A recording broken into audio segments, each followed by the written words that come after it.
శివుడు ఎందుకు శ్మశానంలో ఉంటాడో తెలుసా? అందరూ భయపడే స్థలం శ్మశానం. అక్కడే మహాదేవుడు నివసిస్తాడు. ఎందుకు? ఎందుకంటే శ్మశానం ఒక నిజాన్ని మనకు చూపిస్తుంది. ఈ ప్రపంచంలో ఏదీ శాశ్వతం కాదు.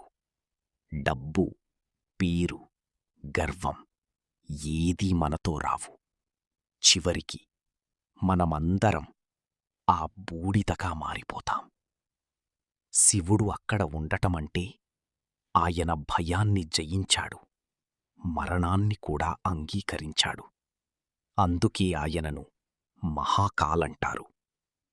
ప్రార్థన, జీవితం తాత్కాలికం, కాని మన పనులు, మన మంచితనం ఎప్పటికీ నిలిచిపోతాయి. ఈ నిజాలు తెలుసుకోవాలంటే నా ఛానల్ను సబ్స్క్రైబ్ చెయ్యండి. హర హర మహాదేవా అని కామెంట్ చెయ్యండి.